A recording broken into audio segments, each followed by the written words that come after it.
விலை, நிறைந்த தரம். தங்கள் தேவைகள் அனைத்தும் ஒரே இடத்தில். ஜெயச்சந்திரன். நாம் இழந்ததை மீட்க, மத்தியில் உரிமைகளை கேட்க வாக்களிப்பேர் இரட்டை இலை.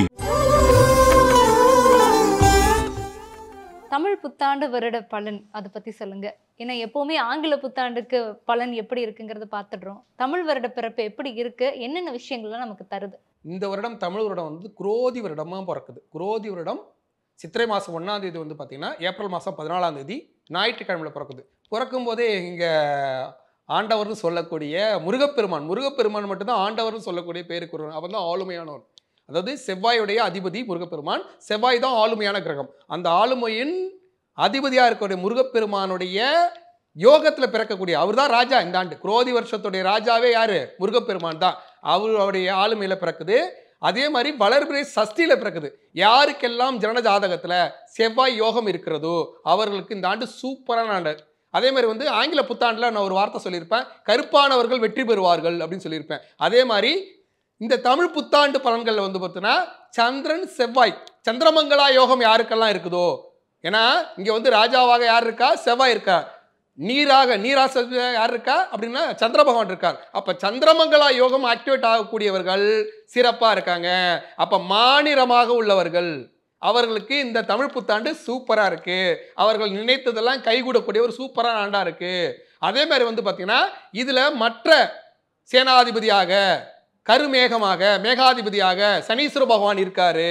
அப்ப சனீஸ்வர பகவானே மேகாதிபதியாக இருந்தார்னா சனி கர்மக்காரகன்னா இருக்காரு அப்படின்னா அவர்கள் வாழக்கூடிய இடத்திற்கு தகுந்த மாதிரி. இப்போ இந்த ஒரு ஊர்ல வந்து நல்ல மனிதர்களே வாழ்றாங்க, அப்ப மழை அங்க அதிகமா இருக்கும். ஒரு ஊர்ல நல்ல மனிதர்கள் அதிகமா இல்லை, அப்ப மழை கம்மியா இருக்கும். அப்போ உங்க கர்மாவிற்கு தகுந்த மாதிரி தான் மழையை கொடுப்பார். ஏன்னா மேகாதிபதி அவர் இல்லையா? உங்க கர்மாவுக்கு தகுந்த மாதிரி தான் மழையை கொடுப்பார். அதே மாதிரி இந்த ஆண்டை பொறுத்த வரைக்கும் கொலை கொள்ளை அதெல்லாம், ஏன்னா சனீஸ்வர பகவான் கர்மாதிபதி. கொலை கொள்ளை ஒரு பக்கம் நடக்கும், ஒரு பக்கம் கொலை கொள்ளைக்காரன் மாட்டிக்குவான். அதே மாதிரி வந்து தீயால் சில பயங்கள் இருக்கும். நிலம் இடம் மண்மனை ரியல் எஸ்டேட் தொழிலில் இருக்கிறவங்களுக்கு சூப்பரான ஆண்டு. அதே மாதிரி காவல்துறை அதிகாரிகள் ஆளுமையான பதவிக்கு போவாங்க. அதே மாதிரி ஆளுமையான பண்பு உள்ளவர்கள், நல்ல பேச்சு திறன் உள்ளவர்கள், செவ்வாய்னா வாய் பேச்சு திறன் உள்ளவர்கள் பேச்சால் பொழைச்சிக்குவாங்க. அதே மாதிரி மகர ராசிக்காரர்களுக்கு ஏற்கனவே வந்து நம்ம நிறையா விஷயங்கள் வந்து ஏழ்றையாக போயிட்டு இருக்கு அப்படின்னு நம்ம சொல்லியிருக்கோம். அந்த மாதிரி வேலைக்கார ராசின்றது மகர ராசி. அந்த வேலைக்கார ராசியாக இருக்கக்கூடிய மகர ராசிக்காரர்கள் இந்த மாதிரி ஆட்களுக்கு வந்து பார்த்தீங்கன்னா செவ்வாய் உச்சமாக இருப்பாங்க. அந்த செவ்வாய் உச்சமாக இருக்கிறவர்களுக்கெல்லாம் சூப்பராக இருக்கும். அதே மாதிரி இந்த ஆண்டை பொறுத்த வரைக்கும் எல்லா விதத்திலையும் கர்மா வேலை செய்தாலும் ஆளுமையானவர்கள் வெற்றி பெறுவார்கள். அதே மாதிரி சிலர் வந்து கர்மக்காரன் அப்படி அடிப்படையில் வந்து பார்த்தீங்கன்னா சில அரசியல்வாதிகளுக்கு பதவி போயிடும், புதிதாக சில அரசியல்வாதிகளுக்கு பதவி கிடைக்கும். வேலைனா வந்தால் வெள்ளக்காரன் இருக்காங்க பார்த்தீங்களா, அவங்களுக்கு வெற்றிகரமான ஒரு ஆண்டா இந்த குரோதி வருடம் வந்து சூப்பராக பிறக்குது தமிழ் புத்தாண்டா. மேஷராசியை பொறுத்த வரைக்கும் இந்த குரோதி வருட ஆண்டு சிறப்பாக இருக்கு. ஏன்னா மேஷராசியின் அதிபதியாக இருக்கக்கூடிய செவ்வாய் பகவானே இந்த ஆண்டு உங்களுக்கு வந்து பார்த்தீங்கன்னா ராஜாவாக இப்போ இருக்காங்க. ஆனால் அதே சமயத்தில் வந்து சேனாதிபதியாக மேகாதிபதியாக மற்றவர்களாக சனி இருக்கிறதால உங்களுக்கு சில இடையூறுகள், சில தர்ம சங்கடமான சூழல் இது எல்லாம் வந்தாலும் உங்கள் ராஜா தான், உங்களுடைய ராசியாதிபதி தான் ராஜாவாக வர்றதால அப்படி ஒரு சூப்பராக இருக்கும். இந்த குரோதி வருடம் ஆண்டு குரு பயிற்சி, மற்ற கிரகங்கள் குரு, அதே மாதிரி வந்து பார்த்தீங்கன்னா 2ஆம் இடத்துல குரு போகிறாரு, அதே மாதிரி 12ஆம் இடத்துல ராகு போகிறாரு, 11ஆம் இடத்துல சனி போகிறாரு. அதே மாதிரி உங்களுக்கு வந்து பார்த்தீங்கன்னா 6ஆம் இடத்துல கடன் சத்ரு ரோகஸ்தானத்தில் வந்து பார்த்தீங்கன்னா கேது போகிறாரு. இது எல்லாம் சேர்ந்து உங்களுக்கு வந்து இந்த குரோதி வருட ஆண்டு வந்து பார்த்தீங்கன்னா அப்படி ஒரு அற்புதமான ஆண்டாக இருக்குது. ஆனால் சனீஸ்வர பகவான் உங்களுக்கு நீச்சக்காரகன் அப்படின்றத மறந்துடக்கூடாது. அதனால் பல்வேறு இன்னல்களையும் உள்ளே கொடுத்துருவார். எப்படின்னா ஒரு அலுவலகத்தில் ஒரு மேலதிகாரி உங்களை பாராட்டுறாங்கன்னு வச்சுக்கோங்களேன், அதே வந்து கீழே இருக்கவங்க வந்து பார்த்தீங்கன்னா என்ன எல்லாமே அவருக்கே செஞ்சிட்ருக்கீங்க, பார்த்து செய்யுங்க, அவருக்கே என்ன எல்லாத்தையுமே அவருக்கே கொடுத்துட்ருக்கீங்க அப்படின்னு ஒரு இடைஞ்சல் பண்ணக்கூடிய சூழலாக வந்துடும். அதனால் கீழே இருக்கவங்கள அனுசரித்து போங்க, கெத்து காட்டாதீங்க. அதாவது ஈகோவை விட்டு விட்டால் மேஷராசிக்கு இந்த தமிழ் புத்தாண்டு ஒரு சூப்பரான புத்தாண்டு. 90% சூப்பராக இருக்கும். மேஷராசிக்காரர்களை பொறுத்த வரைக்கும் வளர்பிறை சஷ்டியில் இந்த குரோதி வருடம் பிறக்கிறதால கண்டிப்பாக திருச்செந்தூர் போய் திருச்செந்தூர் செந்தில் ஆண்டவருக்கு சிகப்பு வஸ்திரம் சாத்தி வணங்கி கொள்ளும்போது இந்த தமிழ் புத்தாண்டு அப்படி ஒரு அற்புதமான புத்தாண்டாக இருக்கும். ரிஷபராசியை பொறுத்த வரைக்கும் அவர்களுக்கு 12ஆம் வீட்டு அதிபதியாக இருக்கக்கூடிய செவ்வாய் ராஜாவாக பிறக்கிற ஒரு ஆண்டு இந்த குரோதி வருடம் ஆண்டு. அதனால் வந்து பார்த்தீங்கன்னா சில இடம் மண்மனை இப்போ நிறையா வந்து ரிஷபராசிக்காரர்கள் வீடு கட்டிகிட்டு இருப்பாங்க. சில வந்து பார்த்தீங்கன்னா இடம் வாங்குறதுக்கு ஆயத்த பணிகள் செஞ்சுட்டு இருப்பாங்க. சிலனா ஒரு கம்பெனி ஆரம்பிச்சிருப்பாங்க. அப்போ அந்த கம்பெனி விஷயமாகவோ, இடம் விஷயமாகவோ, மனை விஷயமாகவோ சில விரைய செலவுகள் ஏற்படும். விலை செலவு ஏற்பட்டாலும் ஒரு வீடு உங்களுக்கு உறுதியாக வந்துடும். வீடு கட்டி முடிச்சிருவீங்க. அதே மாதிரி வந்து பார்த்தீங்கன்னா ஒரு கம்பெனி ஆரம்பிச்சிருவீங்க. ஒரு மனை வாங்கிடுவீங்க. அதாவது மனை, இடம், மண் இதெல்லாம் வந்து கிடைக்கும். ஆனால் விரைய செலவோடு கிடைக்கும் அப்படின்றத நீங்கள் புரிந்து கொள்ளணும். அதே மாதிரி வந்து கண்டிப்பாக ரிஷபராசிக்காரர்கள் அவங்க கீழே வேலை செய்கிற ஒரு வீடு கட்டுறாங்கன்னா கொத்தனாரு, சித்தாளு இவங்கெல்லாம் கொஞ்சம் அனுசரித்து போகணும். போகலன்னா அவங்க மூலியமாக விரயமாயிடும். அதேமாதிரி வீடு கட்டும்போது சின்ன சின்ன மன உளைச்சல், அலைச்சல், இது இப்படி கட்டலாம்பா, அப்படி கட்டலாம்பா, நம்ம ஒரு பிளான்னு போட்டு வச்சுருப்பாங்க. ஆனால் வரவங்கெல்லாம் பார்த்துட்டு உறவுகள்லாம் ஆளாளுக்கு ஒரு ஐடியா கொடுத்து கெடுத்துருவாங்க. அந்த மாதிரி மற்றவர்கள் ஆலோசனையை சரியாக ஆலோசித்து தான் நீங்கள் செய்யணும். மற்றவர்கள் ஆலோசனை நீங்கள் வந்து ஏதோ குருட்டுத்தனமாக செஞ்சுட்டு விட்டுறக்கூடாது. அப்போ மற்றவர்கள் ஆலோசனையை சரியாக ஆய்வு செய்யும்போது ரிஷபராசிக்காரர்களுக்கு இந்த குரோதி ஆண்டு ரொம்ப சூப்பரான ஆண்டாக இருக்குது. அதாவது 75% நல்லா இருக்குது. ஆனால் இவர்கள் என்ன பண்ணணும், இடம் மண்மனை பிரச்சனை ஏற்கனவே இருக்குது.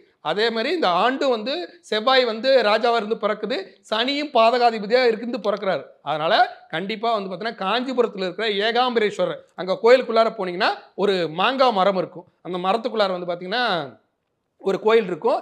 அந்த கோயிலில் ஏகாம்பரேஸ்வரரும் காமாட்சியும் இருப்பாங்க. அந்த மரத்தை சுற்றி வந்துட்டு ஏகாம்பரேஸ்வரர் காமாட்சியும் வேண்டிக்கிட்டு புரியுங்களா, அந்த துண்ணூறு குங்குமம்லாம் எடுத்துகிட்டு வந்து இட்டுக்கிட்டு டெய்லி உங்களுடைய அந்த மனை விஷயங்கள், வீடு சம்மந்தப்பட்ட விஷயங்களை நீங்கள் செய்து கொள்ளும்போது அதில் வந்து விரைய செலவு வராமல் தவிர்த்து இந்த குரோதி வருஷம் தமிழ் புத்தாண்டு உங்களுக்கு சிறப்பாக இருக்கும். மிதுன ராசியை பொறுத்த வரைக்கும் ரொம்ப சூப்பராக இருக்குது. ஏன்னா உங்கள் ராசிக்கு 11ஆம் வீட்டு அதிபதியார் செவ்வாய், அவருடைய ஆளுமையில தான் இந்த ஆண்டு பிறக்குது. முருகப்பெருமானுடைய கடாட்சியம் கிடைக்கப்பட்டு அது சந்திரமங்கலா யோகத்தில் பிறக்குது. சந்திரமங்கலா யோகத்தில் பிறந்தா அப்படி ஒரு அற்புதமான ஆண்டா இருக்கு. அதனால உங்களுக்கு ஏற்கனவே வந்து பார்த்தீங்கன்னா 9ஆம் இடத்து சனி போறாரு. ஆனால் விரய குரு போறார். விரய குரு ஆனது பல்வேறு விரயங்களை செய்வார். விரயங்களை செஞ்சாலும் புதுசாக ஆபீஸ் வைக்கிறதுக்கான வேலைகளை பார்ப்பீங்க. புதுசாக வந்து பார்த்தீங்கன்னா ஒரு வீடு கட்டுறதுக்கான வேலைகளை பார்ப்பீங்க. ஒரு இடத்துல இருந்து இன்னொரு இடத்துக்கு இடம்பெயர்ந்து அங்கே ஒரு நல்ல விஷயம் செய்யறதுக்கு பார்ப்பீங்க. அப்படி வந்து தொழில் விரிவாக்கம், அதாவது ஒரு இடத்துல இருந்து இன்னொரு இடத்துக்கு போய் வேற வீடு கட்டுறது, அதேமாதிரி திருமணம் கைகூடுறது, புதிதாக வந்து நல்ல படிப்புக்கு சேர்றது, இப்படி எதை தொட்டாலும் ஒரு பாசிட்டிவ் எனர்ஜி ஆனது சனிக்கு கொடுத்துட்டு இருக்காரு. ஆனால் அதை வந்து விரயம் பண்ணுறதுக்கு குருவான பலர் 12ஆம் இடத்துல இருக்கார். குரு 12ஆம் இடத்துல இருந்தாலும் உங்களுக்கு கடன், சத்ரு, ரோகஸ்தானமாக காலபுருஷ தத்துவப்படி இருக்கக்கூடிய 6ஆம் வீடு இருக்கு இல்லையா, கன்னிஸ்தானம், அது உங்களுக்கு 4ஆம் வீடு. அதை வந்து ஒரு குரு பார்க்குறாரு. பார்க்கறது ஒரு சிறப்பு. இன்னொன்று வந்து குரு பார்வை வந்து விருச்சகத்து வரை விழுது. அதில் வந்து பார்த்தீங்கன்னா குரு பார்வையில் செவ்வாய் வந்து நல்ல யோகத்துக்கு போயிடுவார். அப்போ எல்லா விதத்துலையும் சேர்ந்து இடம் மண்மனை ஒரு அலுவலகம் வைக்கிறது, ரொம்ப நாளாக நான் வந்து ஒரு ஆஃபீஸ் வைக்கணும்னு பார்க்குற முடியல, ரொம்ப நாளாக ஒரு கடை ஆரம்பிக்கணும்னு பார்க்குற முடியல, ரொம்ப நாளாக ஒரு கம்யூனிகேஷன் இந்த ஒரு ஆஃபீஸில் வேலை கிடைக்குன்னு நினைக்கிறேன், கிடைக்கல, அப்படி நினைக்கிறவங்களுக்கு ஒரு சூப்பரான நாடு. ஏன்னா பொதுவாகவே வந்து மிதுன ராசிக்காரர்கள் தொலை தொடர்பு கம்யூனிகேஷன் ஸ்கில் அப்படி இருக்கக்கூடிய ஒரு ராசி. அவங்களுக்கு பேச்சால் சாதிச்சு மிகப்பெரிய இடத்துக்கு போகக்கூடிய ஒரு அற்புதமான வாய்ப்புள்ள ஆண்டு. அதேமாதிரி வெளிநாட்டு பயணம் கைகூடும். மிதுன ராசிக்காரர்கள் நிறைய கரெக்டாக பயன்படுத்திக்கிட்டாங்கன்னா இந்த நேரத்தில் வந்து பார்த்தீங்கன்னா சிங்கப்பூர், ஆஸ்திரேலியா, அமெரிக்கா இந்த மாதிரி வந்து வெளிநாட்டுக்கு போயிடலாம். வெளிநாட்டுக்கு போகிற ரொம்ப நாள் ஆசை இருக்குது, அதெல்லாம் தீர்த்துக்கலாம். அவங்களுக்கு வந்து 80% வந்து இந்த குரோதி வருஷம் தமிழ் புத்தாண்டு சிறப்பாக இருக்கும். இவர்களை பொறுத்த வரைக்கும், மிதுன ராசிக்காரர்களை பொறுத்த வரைக்கும் சில தடைகளை, விரைய செலவுகளை வந்து பார்த்திங்கன்னா குரு பகவானே வைப்பார். அதனால் என்ன பண்ணால் மாயவரம் போய் மாயவரத்தில் மேதா தட்சிணாமூர்த்தி எல்லா இடத்துலையும் வந்து பார்த்தீங்கன்னா தட்சிணாமூர்த்தி குரு பகவானின் குருவாக இருக்கக்கூடிய சிவன், அவருக்கு பேர் தான் தட்சிணாமூர்த்தின்னு பேர். அவர் வந்து பார்த்தீங்கன்னா எல்லா இடத்துலையும் வந்து பார்த்தீங்கன்னா கல்லால மரத்து மேலே உட்காந்துருப்பார். சனகாதி முனிவர்கள் கீழே இருப்பாங்க. ஆனால் நீங்கள் வந்து மேதா தட்சிணாமூர்த்தி வள்ளலார் கோயில்னு சொல்லக்கூடிய மாயவரத்தில் மட்டும் பார்த்தீங்கன்னா நந்தி மேலே உட்காந்துருப்பார். இப்போ நடக்கிறது ரிஷபகுரு. ரிஷபகுரு தான் உங்களுக்கு விரய குரு.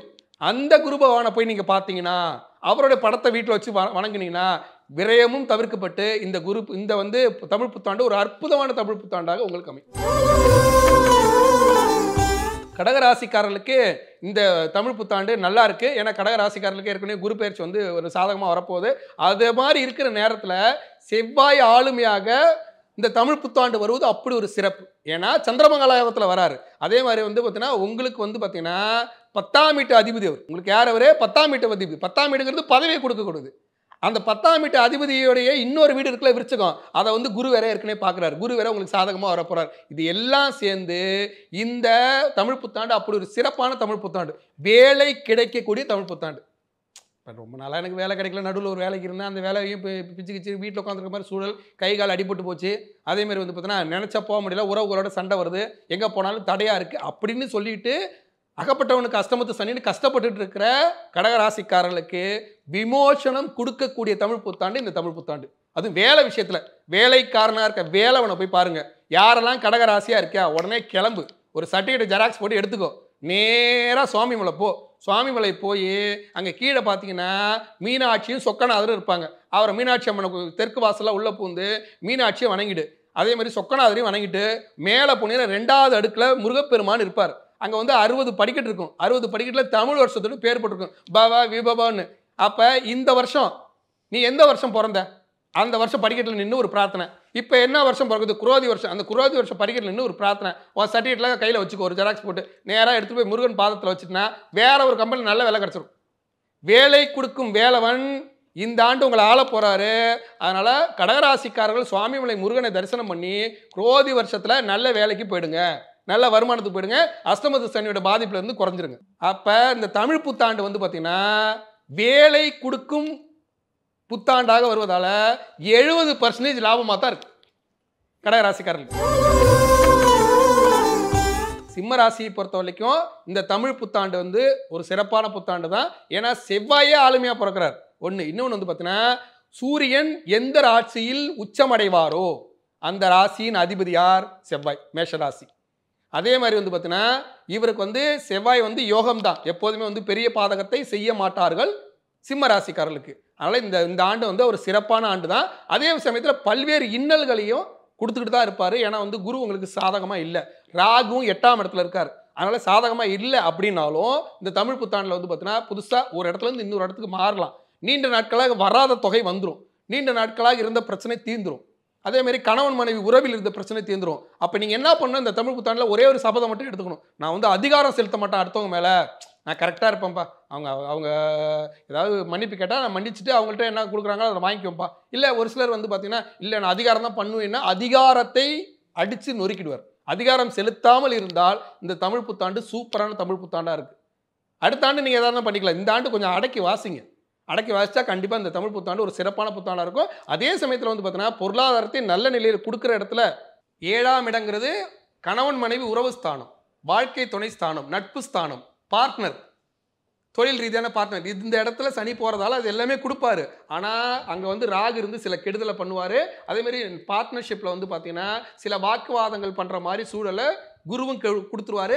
அதே சமயத்தில் இந்த தமிழ் புத்தாண்டில் செவ்வாயோட ஆளுமையில் வரும்போது சில இடைஞ்சல்களையும் செய்வார் செவ்வாய் பகவான். அதனால் வந்து முருகன் வழிபாடு செய்யணும். அந்த முருகன் வழிபாட்டில் எந்த முருகன் கோயிலுக்கு போனால் எனக்கு வராதுங்க, சிக்கல் வராதுங்க. ஏன்னா சிக்கல் அப்படின்ற சிக்கல் உள்ள தமிழ் புத்தாண்டு வந்து பார்த்தீங்கன்னா சிம்ம ராசிக்கு. அதனால் வந்து நாகப்பட்டினத்துக்கு பக்கத்தில் இருக்கிற சிக்கல் சிங்கார வேளாறு ஒரு கிருத்தியில் போய் ஒரு அர்ச்சனை பண்ணிட்டு வந்துருங்க, உங்களுக்கு சிக்கல் தீந்துடும்.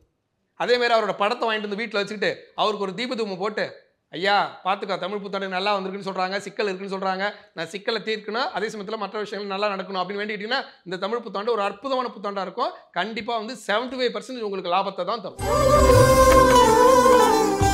கன்னி ராசியை பொறுத்த வரைக்கும் கன்னி ராசிக்கு வந்து பார்த்தீங்கன்னா 3ஆம் இடத்து அதிபதி செவ்வாய் பகவான். அந்த செவ்வாய் சந்திரமங்கலா யோகத்தில் உள்ள ஒரு தமிழ் புத்தாண்டு அப்படிங்கும்போது வந்து பார்த்தீங்கன்னா இந்த தமிழ் புத்தாண்டு ஒரு அற்புதமான புத்தாண்டு. அதே சமயத்தில் வந்து பார்த்தீங்கன்னா 2ஆம் இடத்துல உங்களுக்கு வந்து உச்சம் அடையக்கூடிய யாரு? சனீஸ்வர பகவான். அவர் வந்து சேனாதிபதியாக வராரு, மேகாதிபதியாக வராரு. அதனால கன்னி ராசிக்காரர்களுக்கு இந்த தமிழ் புத்தாண்டு அப்படி ஒரு சூப்பரான புத்தாண்டு. கடன், நோய், எதிரி இந்த ஸ்தானத்தில் 6ஆம் வீட்டில் சனி போனாலும் இந்த தமிழ் புத்தாண்டில் உங்களுக்கு பல்வேறு நன்மைகளை செய்வார். விவசாயத்தில் ஒரு லாபத்தை கொடுப்பார். இப்போ பரவாயில்லடா, நான் ஏதோ கொஞ்சம் ரொம்ப லாஸாக போயிடுன்னு நினச்சேன், பரவாயில்ல கொஞ்சம் தேறிக்கிட்டேன்டா அப்படின்னு சொல்லக்கூடாது. மார்க் வந்து ரொம்ப குறைஞ்சிடும் நினச்சேன், மார்க்கும் கொஞ்சம் வந்துச்சு. அதே மாதிரி இந்த வேலை வந்து ரொம்ப மொத்தமாகவே போயிடுன்னு நினச்சேன், பரவாயில்ல அதுவும் வந்துருச்சு. இப்படி வந்து மொத்தமாக காலி அப்படின்னு நினச்சதெல்லாம் மாறி உங்களுக்கு லாபம் வந்துடும். அதனால் இந்த தமிழ் புத்தாண்டு அப்படி ஒரு சூப்பரான தமிழ் புத்தாண்டாக இருக்குது. அதே மாதிரி 3ஆம் இடத்துல சந்திராமங்கலா யோகத்தில் வந்து பார்த்தீங்கன்னா உங்களுக்கு தமிழ் புத்தாண்டு பிறப்பதால் நீங்கள் இந்த சந்திரமங்கலா யோகத்தை ஆக்டிவேட் பண்ணணும். ஆக்டிவேட் பண்ணுறதுக்கு யாரெல்லாம் கன்னி ராசிக்காரர்களாக இருக்காங்களோ அவங்கெல்லாம் நேராக பழனிக்கு புறப்பட்டு போயிடுங்க. பழனிக்கு புறப்பட்டு போய் அங்கே போகரை வழிபட்டுட்டு ஒரு ஃபுல் டே பழனியில் உட்காந்துருந்து மேலே இருக்கிற முருகனை கும்பிட்டுருங்க. அதுவும் ராஜ அலங்காரத்தில். கீழே வந்து திருஆவனூடு முருகன் இருப்பார். கீழே இருக்கிற முருகன் திருஆவனூடு முருகன், அவர் தான் 3ஆம் படை விட்டு முருகன். அந்த முருகருக்கு ஒரு பாலாபிஷேகம் பண்ணிட்டு வந்துட்டிங்கன்னா இந்த தமிழ் புத்தாண்டு அளப்பரிய செல்வத்தையும் தீர முடியாத பிரச்சனையும் தீர்த்து வைக்கும். இந்த தமிழ் புத்தாண்டை பொறுத்த வரைக்கும் பார்த்தீங்கன்னா கன்னி ராசிக்கு வந்து 65% லாபத்தை தான் தரும்.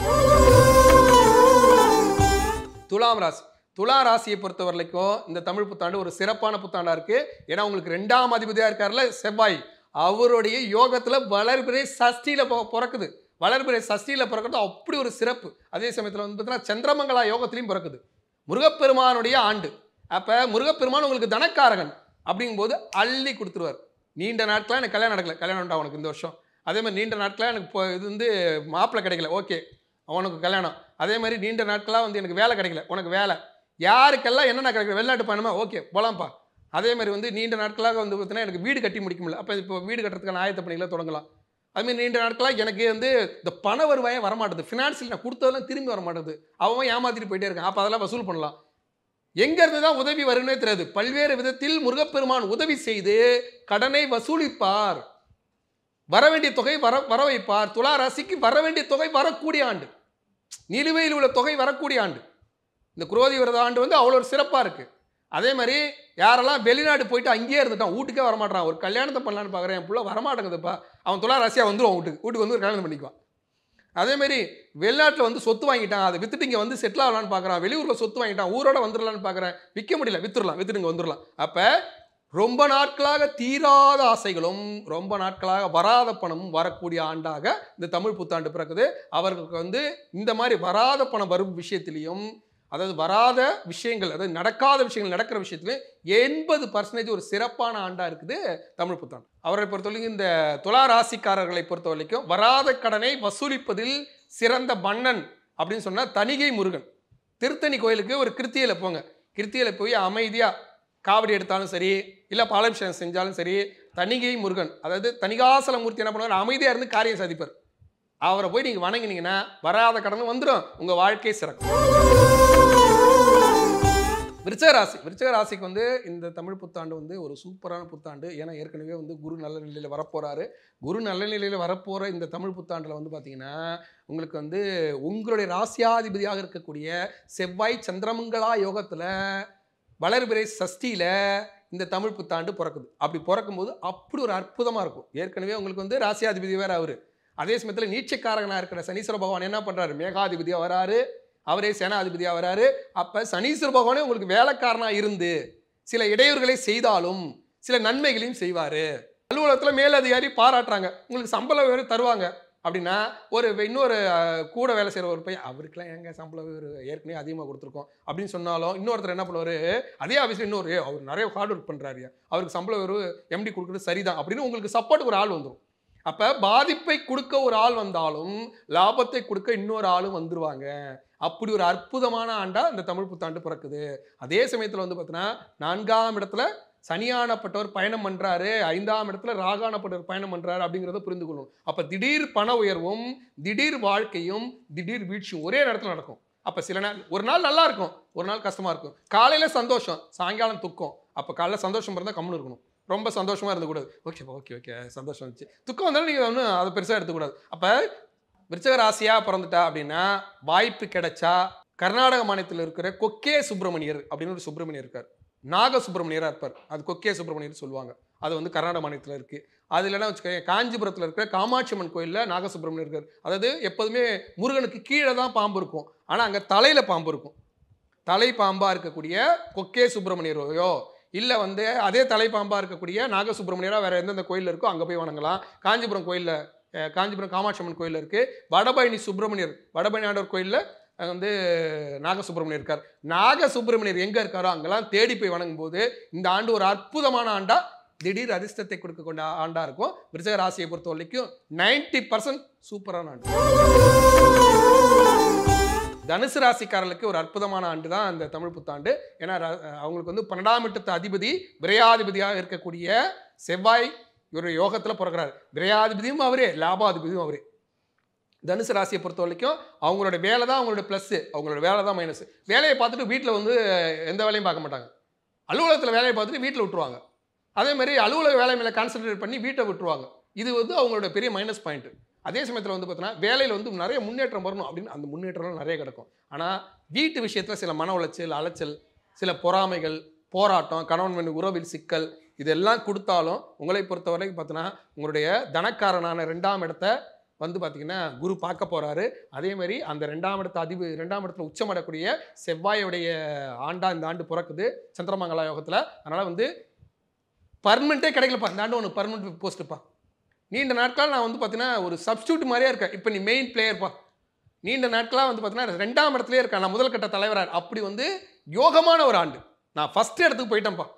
ரொம்ப நாளாக இந்த இடத்த அப்படி வந்து ஃபெஃபிகால் போட்டு ஓட்டின மாதிரி உட்காந்துருந்தேன், என்னால் முடியல, எப்படியாவது முதல் இடத்துக்கு போகணும்னு நினச்சேன். அந்த மாதிரி முதல் இடத்துக்கு முன்னேறி போகக்கூடிய ஒரு அற்புதமான ஆண்டாக இருக்குது.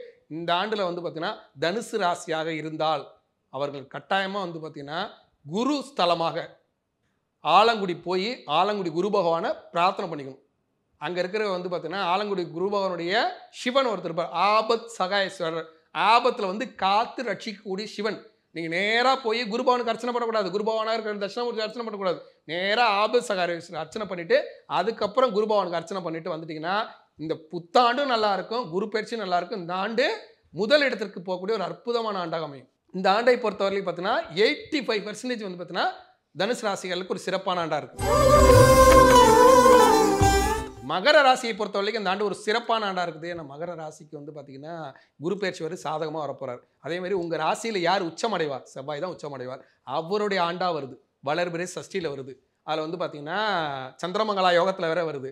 அதே மாதிரி உங்கள் ராசியாதிபதியாக இருக்கக்கூடிய சனீஸ்வர பகவான் வந்து இங்கே வந்து பார்த்தீங்கன்னா சேனாதிபதியாக வேலைக்காரனாக வராரு. அப்போ ஏற்கனவே ராசி வேலைக்கார ராசி, மகர ராசி வேலைக்கார ராசி. இப்போ இந்த ஆண்டு அப்படி ஒரு சூப்பர் ஆண்டு. அதாவது பாத சனியிலையும் லாப சனியாக பல்வேறு லாபங்களை அடையக்கூடிய ஆண்டு தான் இந்த ஆண்டு. இந்த ஆண்டை பொறுத்த வரைக்கும் மகர ராசிக்காரராக இருந்தால் அவங்க ஒரு படி இறங்கி போய் அவங்க வேலையை தக்க வச்சுக்கணும். புதுசாக ஒரு வேலை கிடைக்கும், ஆனால் கெத்து காட்டக்கூடாது. கெத்து காட்டாமல் பொதுவாகவே மகர ராசிக்காரர்கள் கெத்துலாம் காட்ட மாட்டாங்க. ஆனால் இறங்கி போகணும். உங்களோட ஈகோவை டச் பண்ணுவார்.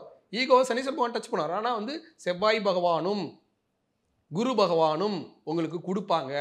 அதை நீ வந்து முழுமையாக பிடிச்சிக்கணும். அப்போ இந்த செவ்வாய் பகவானும் குரு பகவானும் ஆளுமையாக உள்ள கோயில் எது அப்படின்னா திருச்செந்தூர் முருகன். அப்படி திருச்செந்தூர் முருகனுக்கு ஒரு வியாழக்கிழமை போய் குரு பகவானுக்கும் முருகப்பெருமானுக்கும் அர்ச்சனை செய்துட்டு வரும்போது அப்படி ஒரு அற்புதமான ஆண்டு. புதிதாக வேலைக்காரனுக்கு வேலை கிடைக்கக்கூடிய ஆண்டு. ஆனால் நினைத்த மாதிரி முழுமையான வேலை கிடைக்காது. நீங்கள் ஒரு 100% வேலைக்கு ஆசைப்பட்டீங்கன்னா ஒரு 60% வேலை கிடைக்கும். கிடைச்ச வேலையை செய்தால் இந்த ஆண்டு ஒரு அற்புதமான ஆண்டு. அடுத்த ஆண்டு அடுத்தடுத்து வரக்கூடிய ஆண்டில் இந்த கிடைச்ச வேலையை செய்யும்போது அடுத்து ப்ரொமோஷன்ஸ், அடுத்து பெரிய வேலைக்கு நீங்கள் போயிட முடியும். அதனால் அவரை பொறுத்த வரைக்கும் பார்த்தீங்கன்னா 60% ஒரு அற்புதமான ஆண்டு இந்த ஆண்டு. கும்பராசியை பொறுத்த வரைக்கும் 3ஆம் இடத்த அதிபதி 10ஆம் இடத்த அதிபதி ஆகக்கூடிய செவ்வாயுடைய ஆண்டா இந்த ஆண்டு பிறக்குது. சந்திரமங்கல யோகத்தில் பிறக்குது, வளர்பிறை சஷ்டியில் பிறக்குது. அதனால் இந்த ஆண்டு ஒரு சூப்பரான ஆண்டு. அதே சமயத்தில் வந்து பார்த்தீங்கன்னா உங்களுக்கு ஜென்ம சனி நடக்குது. குருவும் உங்களுக்கு சாதகமாக இல்லை, ஆனால் செவ்வாய் பகவான் முருகப்பெருமான் சாதகமாக தான் இருக்கார். அதனால அது ஒரு சிறப்பு. பொதுவாகவே இந்த கும்பராசிக்காரர்கள் வந்து பார்த்தீங்கன்னா அடிக்கடி கும்பகோணம் கும்பேஸ்வரர் போய் பார்க்கணும். கும்பகோணம் கும்பேஸ்வரர் சிவன் வந்து பார்த்தீங்கன்னா கூம்பொடியத்தில் இருப்பார், கும்பகலசம் வரையே இருப்பார். அங்கே மங்களாம்பிகை இருப்பாங்க.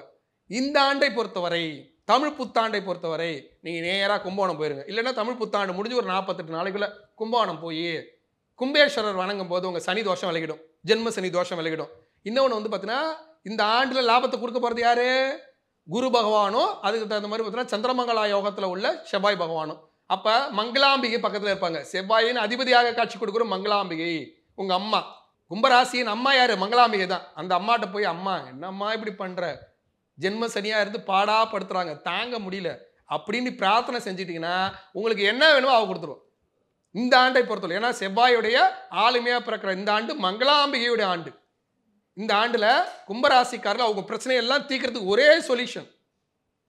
கும்பேஸ்வரர் கோயில் போகிறீங்க, என்ன பண்ணுறீங்க? கும்பேஸ்வரரை பார்க்குறீங்க, சனி தோஷத்தை போக்கிக்கிறீங்க. மங்களாம்பிகை பார்க்குறீங்க, உங்களுக்கு வந்து மங்கள யோகம், செவ்வாயோட யோகம் கிடைக்கும், வேலை கிடைக்கும், முடிஞ்சு போச்சு. அப்போ உங்களுக்கு வேலை கிடைக்கும் போது வருமானம் கிடைக்கும். வருமானம் வரும் மானம்.